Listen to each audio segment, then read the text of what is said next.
Donc en janvier 2021, j'ai changé mon Samsung S7 pour le Huawei P30. J'ai changé de smartphone pour plusieurs raisons. Et voici pourquoi j'ai choisi le Huawei P30.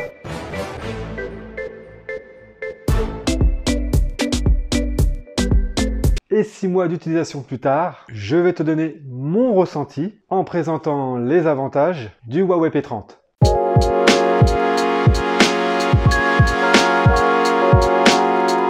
Tout d'abord, avant de commencer, cette vidéo est tournée le 12 juin 2021 et la version EMUI de mon Huawei P30, c'est la version 11. L'un des petits détails qui m'a bien plu sur ce P30 et que je trouve très pratique, c'est le bouton pour revenir au menu principal. Alors sur le S7, il y avait à peu près le même principe, sauf que c'était pas réellement un bouton comme là. C'était un petit point qui désignait les différents onglets qu'on pouvait naviguer. En appuyant dessus, on arrivait sur l'onglet principal. Mais là, c'est un bouton qui est un peu plus voyant sur le P30 et je le trouve vraiment très utile et je l'utilise quasiment tous les jours. On le sait, on devient de plus en plus feignant, surtout pour les SMS. Et en effet, lorsqu'on communique par SMS avec le P30, selon ce que ton interlocuteur te dit, le système te propose des réponses très courtes et toutes faites. Ça te permet de faire gagner du temps. Donc en une touche, tu peux sélectionner la réponse qui te convient le mieux et ça peut te dépanner, ça peut te faire gagner un petit peu de temps, surtout dans des situations un peu urgentes. La batterie. Ah, la batterie! C'est le point important des constructeurs. L'autonomie est devenue primordiale dans le choix d'un téléphone. En effet, pour ma part, depuis 6 mois d'utilisation, je recharge mon téléphone quasiment tous les 2 voire les 3 jours. Alors moi je suis pas un très gros consommateur non plus du téléphone, hein.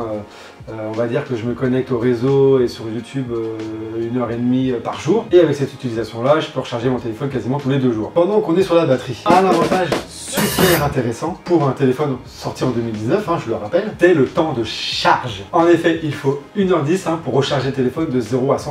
D'ailleurs, je trouve que l'animation en charge, quand il est allumé, je la trouve plutôt sympathique. Par contre, pour l'animation, lorsque le téléphone est éteint, rien d'exceptionnel.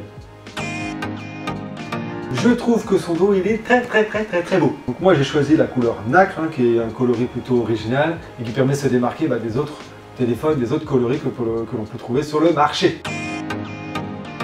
La prise en main est plutôt simple et ergonomique. On accède quasiment et facilement à toutes les touches sans difficulté. Juste, lorsqu'on veut taper un SMS, il y a certaines lettres ou certains caractères qui sont pas simples à toucher. Et bon, après, bien sûr, ça dépend de la taille de l'écran que tu as choisi pour ton téléphone. Mais là, pour le P30, je trouve pas trop mal. La fonction impression écran que je trouve super simple. Bah ouais, en effet, avec le S7, moi j'avais une utilisation qui était quand même plus compliquée. Je trouvais ça c'est pas non plus très dur, mais ça nécessitait beaucoup de manipulation. Sur le S7, je devais appuyer sur le bouton central et le bouton d'alimentation. Alors que là, sur le P30, on voit, c'est super simple. Il suffit de mettre sur l'écran sur lequel tu veux faire ton impression écran. Tu balayes de haut en bas, tu appuies sur la touche impression écran et le tour est joué.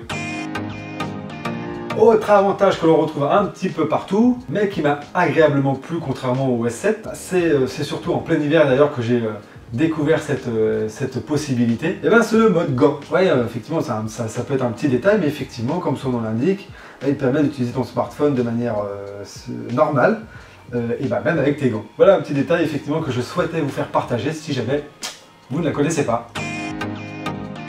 L'appareil photo. Ah, l'appareil photo, c'est le critère le plus important aujourd'hui pour tous les constructeurs. Et être un bon photophone aujourd'hui, c'est l'objectif principal des constructeurs. Et le P30 répond plutôt bien à ma demande. Alors bien sûr, il ne rivalise pas avec les plus grands, mais je trouve que pour son prix, je le trouve très performant. Et d'ailleurs, je suis très ravi du mode super macro et du mode portrait. D'ailleurs, un autre truc qui m'a bien plu, c'est que lorsque tu ouvres ton appareil photo et que tu le pointes sur un sujet, automatiquement, il va se mettre dans le mode concerné. Exemple, pour les fleurs, si tu prends des fleurs, automatiquement, il va se mettre dans un mode fleurs.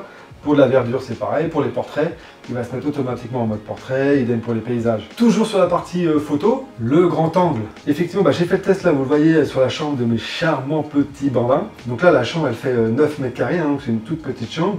Je le prends en mode normal. Et là, avec le mode grand angle, vous voyez qu'il y a quand même une très grosse différence et que c'est quand même très intéressant, surtout dans des petites surfaces. Et c'est donc également ça qui m'a fait choisir le P30. J'hésitais beaucoup avec le Google Pixel 4a, qui n'a lui pas de grand angle. Le Dual View, c'est un mode qui m'a bien surpris. En effet, ça reste un petit peu gadget, mais je trouve que ce mode il est très sympathique à utiliser et ça fait un très beau rendu.